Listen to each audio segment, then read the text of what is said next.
నమస్కారం అండి. SB news 9550కి స్వాగతం సుస్వాగతం.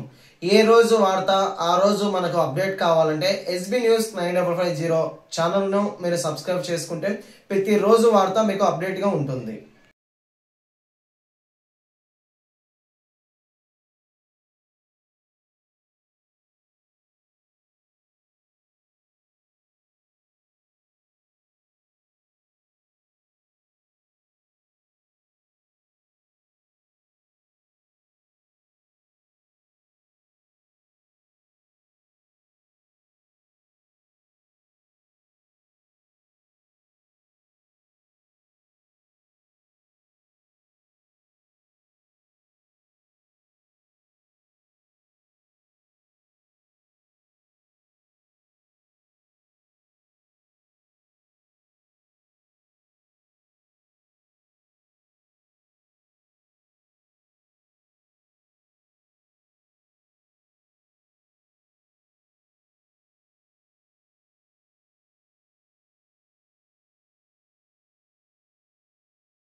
కడప బాలోత్సవం 3 మరియాపురం నందలి సెయింట్ జోసెఫ్ బాలికల ఉన్నత పాఠశాల నందు జరుగుతుంది. అలాగే ఆ పాఠశాలకు ముందుండేటటువంటి ప్రాంగణంలో కూడా వినియోగించుకుంటున్నాము. ఈ బాలోత్సవం 2 రోజుల పాటు జరుగుతుంది. ఈ 2 రోజులు నవంబర్ 29, 30 తారీఖులలో నిర్వహించడానికి అన్ని ఏర్పాట్లు చేస్తున్నాం. ప్రధానంగా ఇది ఉదయం 9 గంటల నుంచి సాయంత్రం 5 గంటల లోపల కార్యక్రమాలు ముగించే విధంగా దీన్ని ప్రణాళిక చేయడం జరిగింది. అలాగే ఈ కార్యక్రమాల్లో సాంస్కృతిక కార్యక్రమాలు మరియు అకాడమిక్ అంశాలు ఉంటాయి కాబట్టి దాదాపు 3000 నుంచి 4000 మంది పిల్లలు హాజరవుతారు. అలాగే వాళ్ళతో పాటు వాళ్ళ టీచర్లు, తల్లిదండ్రులు, సందర్శకులు, మరి ఇక్కడ దాన్ని ఆర్గనైజ్ చేసేటటువంటి నిర్వాహకులు అందరితో ఉంటుంది కాబట్టి దానికి కావాల్సినటువంటి ఏర్పాట్లకు గాను మరి కార్యక్రమాలన్నింటినీ కూడా సకాలంలో నిర్వహించడానికి 4 వేదికల్ని సిద్ధపరచుకున్నాం. 5వ వేదికను కూడా ఏదైనా వర్షం వస్తే 5వ వేదికను కూడా రిజర్వ్లో పెట్టుకొని మరి నిర్వహిస్తున్నాం. ఈ వేదికల్ని నిర్వహణకు కావాల్సినటువంటి వాలంటీర్లను, తర్వాత జడ్జీలను, మరి ఇతర కమిటీలన్నీ కూడా ఆర్గనైజింగ్ కమిటీ నుంచి ఫుడ్ కమిటీ వరకు, అకాడమిక్ కమిటీ, కల్చరల్ కమిటీ, ఇలాంటి అనేక కమిటీలతో మరి ఏర్పాట్లన్నీ చూస్తున్నాం. ప్రధానంగా ఈ ఏర్పాట్లను అంటే డిజిటల్ రిజిస్ట్రేషన్ మెథడ్లో మొదలుపెట్టాం. మరి గూగుల్ ఫామ్స్ నింపడం ద్వారా ఆయా స్కూళ్ళు తమ విద్యార్థుల్ని నమోదు చేసేటటువంటి ప్రక్రియ 23వ తారీఖు వరకే ఉండింది. దాన్ని ఈరోజు అంటే రేపటి వరకు 25వ తారీఖు వరకు ఈ గడువును మేము పొడిగించినాం. తద్వారా ఇంకా దూర ప్రాంతాల్లో ఉండేటటువంటి జిల్లాలో ఉండేటటువంటి అన్ని స్కూళ్ళ నుంచి కూడా ప్రాతినిధ్యం వహించడానికి అవకాశం ఉంటుంది. కాబట్టి రిజిస్ట్రేషన్ ఇప్పటికీ ఇంకా చేయనటువంటి స్కూళ్ళ యాజమాన్యాలు కానీ దాన్ని ప్రధానోపాధ్యాయులు కానీ వాళ్ళ పిల్లల్ని అకాడమిక్ అంశాల్లో కానీ కల్చరల్ అంశాలు కానీ మొత్తం 28 అంశాలు ఉన్నాయి. వాటిల్లో జూనియర్, సబ్ జూనియర్, సీనియర్ విభాగాలుగా మరి హై స్కూల్ స్థాయి విద్యార్థుల వరకు ఈ పోటీ నిర్వహించడం జరుగుతుంది. గతంలో 2 బాలోత్సవాలు నిర్వహించడం జరిగింది. ఇది 3వ బాలోత్సవం.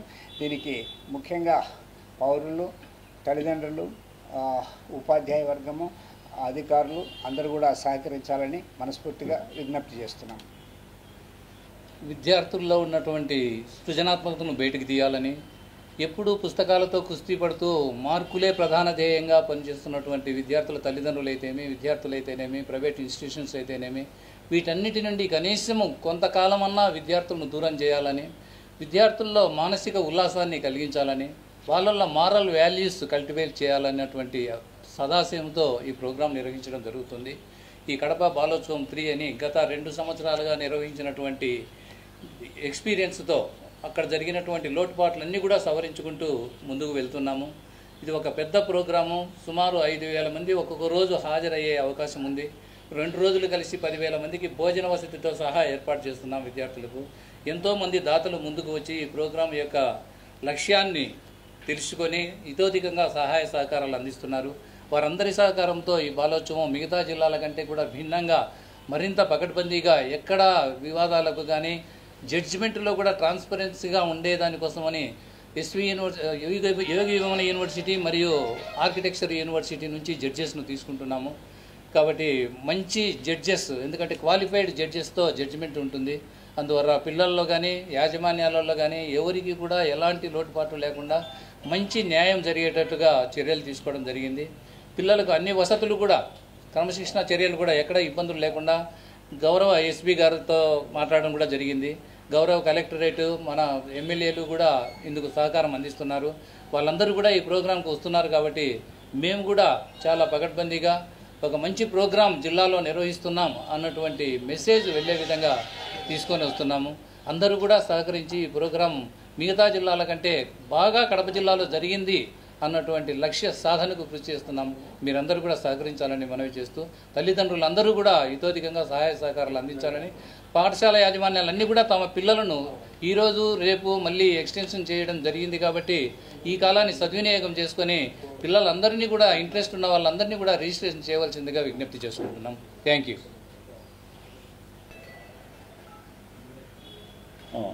నా పేరు రాజశేఖర్ రాహుల్, కడప బాలోత్సవం ప్రధాన కార్యదర్శి. కడప బాలోత్సవం 3ను ఈసారి నిర్వహించుకుంటున్నాం కడపలో. గత 3 సంవత్సరాల నుంచి వివిధ కార్యక్రమాలు నిర్వహించుకుంటూ ఈసారి 3వ బాలోత్సవం నిర్వహించుకుంటున్నాం. ఇది పెద్ద ఎత్తున జిల్లా నుంచి వివిధ రంగాల వాళ్ళు వచ్చి దాంట్లో సభ్యత్వం చేరడం, ఆ విధంగా ముందరికి పోతూ ఎక్కువ రిటైర్మెంట్ అయిన వాళ్ళు, ఉపాధ్యాయులు, ఇంకా అన్ని రంగాల వారితో కలిపి ప్రెస్ వాళ్ళు కూడా సహకారము అందిస్తున్నారు. కాబట్టి ఈ కడప బాలోత్సవం గర్ల్స్ హై స్కూల్లో నిర్వహించబోయేటప్పుడు 5 స్టేజీలు నిర్వహిస్తాము. 4 స్టేజీల్లో కల్చరల్ ప్రోగ్రామ్స్, 1 స్టేజ్లో అకాడమిక్ ప్రోగ్రామ్స్ ఉంటాయి. ఈ కార్యక్రమాలకు గౌరవనీయులైన ఎమ్మెల్యేలు Kadapa, Kamalapuram MLA, SP, DRO ఇటువంటి వాళ్ళందరినీ కూడా ఆహ్వానించడం జరిగింది. వాళ్ళు వస్తామని చెప్పడం జరిగింది. జమ్మలమడుగు నుంచి కూడా భూపేష్ రెడ్డి గారు ఇక్కడే వచ్చి ఒక హాఫ్ డే ఇక్కడే గడుపుతా అన్నట్టు చెప్పడం జరిగింది. వీళ్ళ అందరి సహకారంతో ఈ కడప బాలోత్సవము విజయవంతం చేసేదానికి కృషి చేస్తున్నాం. ఈ అకాడమిక్ కార్యక్రమాలు ఎక్కువ ఉన్నాయి. కల్చరల్ 5 కార్యక్రమాలు ఉంటాయి. మొత్తం 28 ప్రోగ్రాములకు గాను సబ్ జూనియర్సు, జూనియర్సు, సీనియర్స్గా ఉండాలి. వీళ్ళందరూ పిల్లలు పాల్గొని వాళ్ళకు ప్రతి ఒక్కరికి ప్రథమ, ద్వితీయ, తృతీయ బహుమతులు అందజేస్తాం. ఈ ప్రోగ్రాంను విజయవంతం చేసేదానికి అందరినీ సహకరించవలసిందిగా, ప్రెస్ వారిని కూడా సహకరించవలసిందిగా కోరుతూ నేను విరమిస్తున్నాను.